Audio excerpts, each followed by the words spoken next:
Illusion. It's been part of the magic of Hollywood for decades.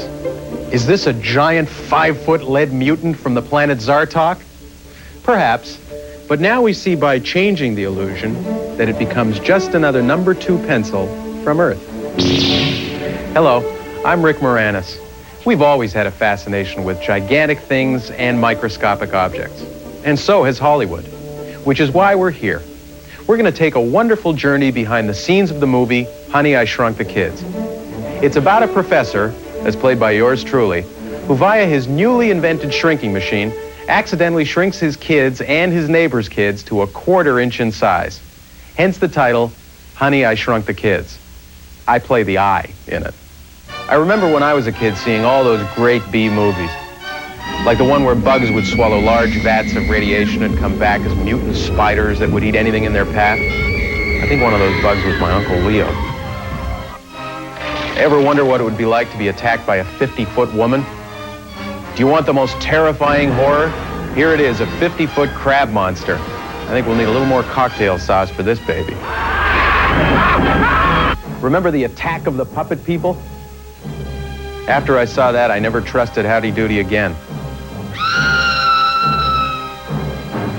But the film that took a giant step was The Incredible Shrinking Man, which was the forerunner of its time. Even there, I can't figure out how they did it or why in some cases, but it does make you realize how far technology has come along. If you look at the space shows of the 50s and 60s, they tried to create the illusion of traveling through the universe. But compared to today's movies, they're light years away.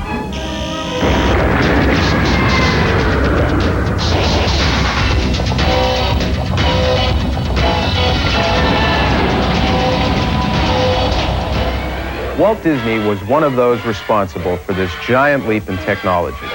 The studio was a pioneer in animation, and Walt's curiosity about size relationships can be seen in some of the early work.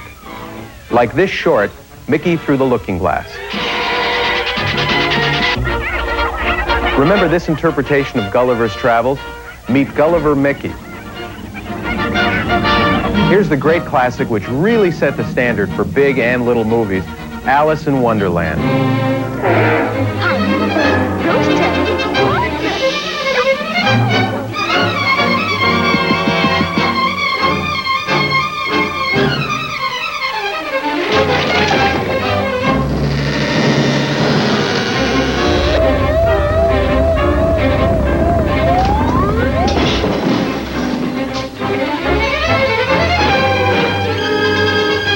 In 1988, Disney's Who Framed Roger Rabbit brought both animation and live action to a whole new dimension. Idiot. I got no keys for these cuffs. Huh?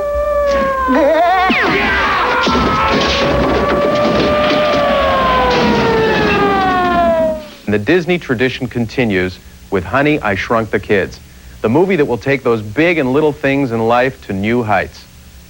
Okay, guys, you can start that special main title now.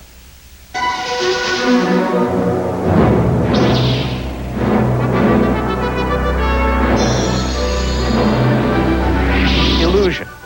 Where does it begin? Well, obviously, it starts with the idea. Our idea is about 4 kids on an incredible journey through their backyard. Where's the illusion in that, you ask? How about if you're a 1/4 inch tall? Now that's illusion. To make that work requires a wonderful script and enormous preparation. It also requires a storyboard, where the idea is translated to line drawings that show us what the film will look like. In a film like this, that has a lot of special effects, the storyboards carry on the vision of what was needed in those scenes and help the stop motion animators, help the special effects people put it all together. In the storyboards, he's still on a blade of grass when he's at the very top. Now, this might not make any sense to any of us, but in this room, the storyboards are checked and rechecked to make sure everyone is in sync.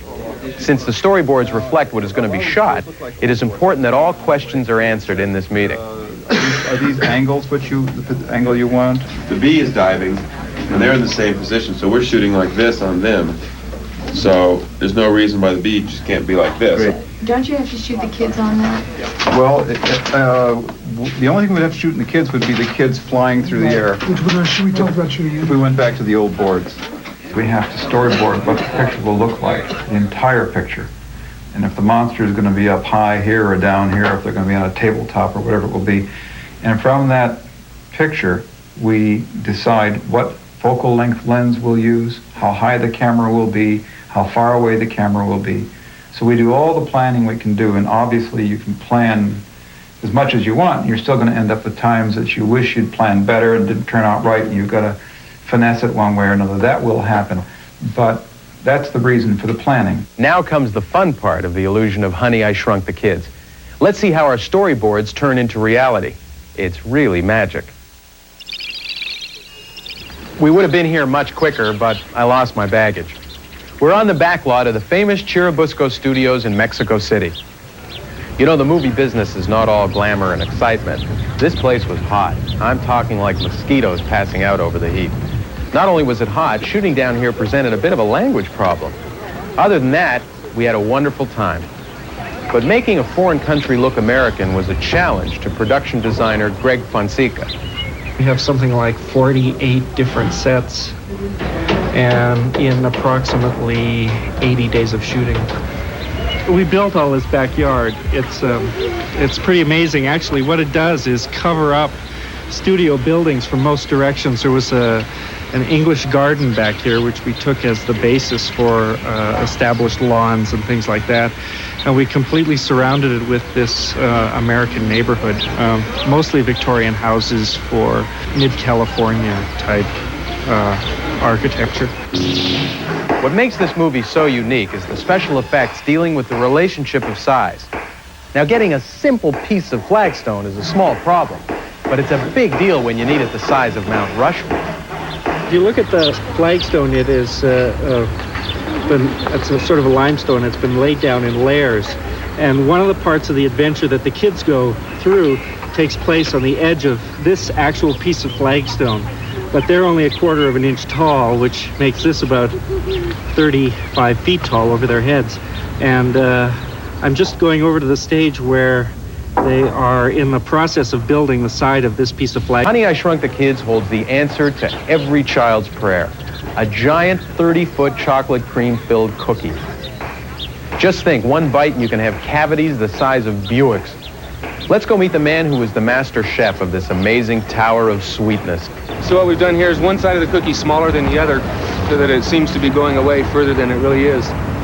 And then the script calls for kids to go up in here and take some of the cream filling out and eat it.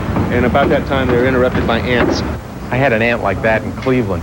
Seriously, when it comes to turning fantasy into reality, there's no studio like Illusion Art, where the miniatures come alive. Here we have smaller versions of our giant cookie and ant, as they are precisely shot frame by frame. A 5-second sequence can take hours to actually get on film. As the miniatures are being shot, the giant ant is developing his own personality. The ant's being run mostly by cable. Other than that, we have the mouthpiece right over here, which is remote control. The eyes themselves move by remote control, and the legs work with puppets as marionettes. So it takes somewhere between 7 to 12 people to make the ant run. But whatever arm movements are done by the operator can be repeated by the ant. This part moves just basic antenna movements. Ant can basically do anything. It's all part of the illusion to make everything look real.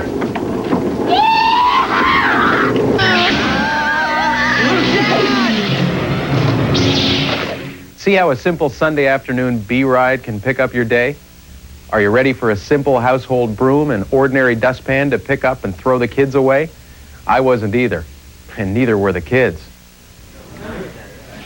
First, let's stop back to our friends at Illusion Art, where the inserts for the broom sequence are being filmed. Okay, it's got to come down smoother. You kind of staggered it when you came in. And you actually have to hit the floor. Okay. All right? That being, it'll all sandwich very nicely with the background plate.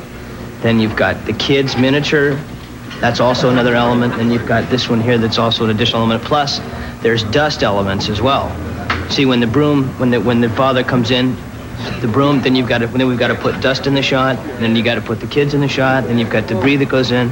So there's quite a bit. Optically, it's tremendous. If you thought the B was big, take a look at this stage. This gigantic studio is set up to look like a tiny piece of floorboard. The broom is actually pieces of foam that were carved out and tied to a very solid rigging. The kids were strapped in using guide wires to ensure their safety. I think it's a lot easier conveying it to kids because they have such good imaginations, and they don't really think about it. You know, they're on an attic floor, they're in a set that with 35, 40-foot blades of grass. They don't think about it. They're in the environment. Easy for you to say, Joe. That's only half of it. Next is another fun ride, the oversized dustpan. Luckily, the Fuller Brushman isn't here. And I think my main concern is with the kids is that we have some very large, oversized pieces of machinery that come down with them. Some of them are as big as 6 to 8 feet long, maybe 3 or 4 feet wide. So what I'm mostly concerned with is when we send our kids down the oversized dustpan is that some of these large pieces of debris don't hit them once they get to their pads at the bottom. Now, as the day progresses, after we finish with our actors this morning, in the afternoon we will use our stunt doubles for the part of the scene where we remove the platform at the bottom of the dustpan and we allow all the stunt doubles to go down at once with all the debris. None of the debris will be attached to cables. Everything will just go all at once. We'll have boxes and we'll have pads down at the end to catch them to make sure that nobody gets hurt. I've never worked with a stuntman before. And in one scene I'm supposed to slide down this giant dustpan, you know, glass and stuff flying all over me. And I just landed on these mattresses and everything. And then I saw my stunt double. He came down and he went off the thing and he went flying 30 feet in the air and he landed into these cardboard boxes and I was like... Great special effects and gigantic props are several death-defying stunts.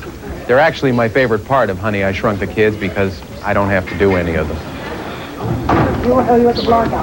There's one scene where I'm strapped into a harness invented to help find the kids. Dizziness was not the problem. But when it came to throwing myself 20 feet into the air over my neighbor's fence and crashing into a small pond, I took a big pass. The kids may be good-natured about doing stunts, but I'm chicken. That's our super stuntman, Michael Cassidy, planning out the shot with our director, Joe Johnston. We get up to a certain point, okay, we're ready. Then when you say you're ready, it's like we've got 1, 2, 3. Okay. So we've got about 3 beats there before I can actually go because I have to get positioned in a bend. Okay, you can be on the swing and show us. Oh, yeah. But give us the timing so we can rehearse for that. Okay, good. This is an air cannon we're using to lift 10 gallons of water.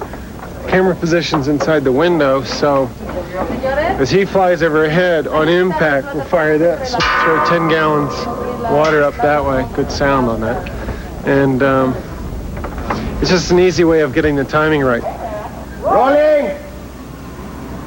1! You would think that when a stunt like this is performed, you'd only have to do it once. Some guys have no mercy.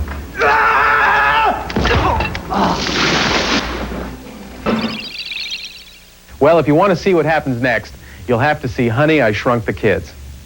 I hope you learned a little something about what and who it took to make the movie, and that illusion is truly a sophisticated art form, always changing, always improving, but always magic. The next time you're ready to stomp on an ant or swat a bee from the sky, just remember, you can never tell what lurks in the jungles of your own backyard.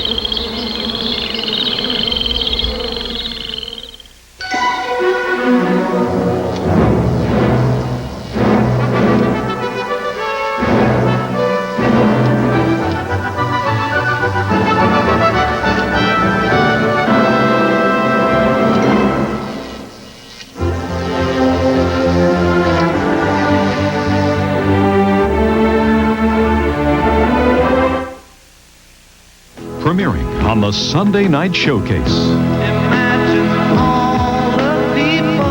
In honor of John Lennon's 50th birthday, a film celebrating his musical legacy and the woman who inspired his genius. The U.S. television premiere of John and Yoko's Imagine, Sunday, October 7th at 9 Eastern and Pacific, exclusively on the Disney Channel. Aisle 4 is now open for checkout.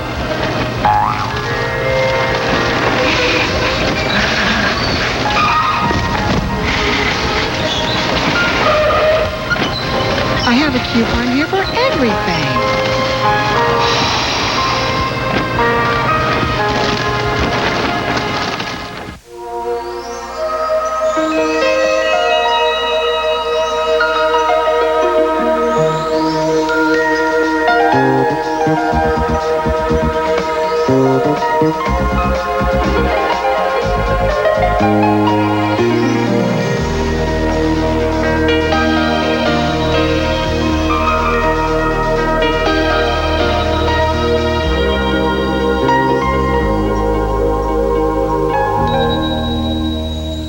Next, Michael Tucker of L.A. Law is your host for Fantasia, the creation of a Disney classic.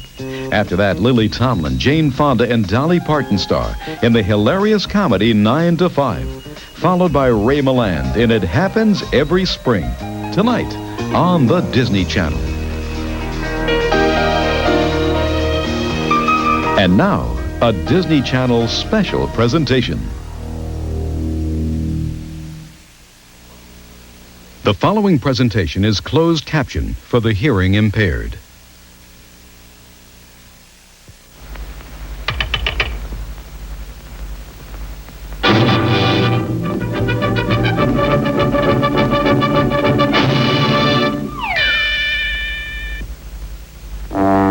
Music has always played a major role in animated cartoons.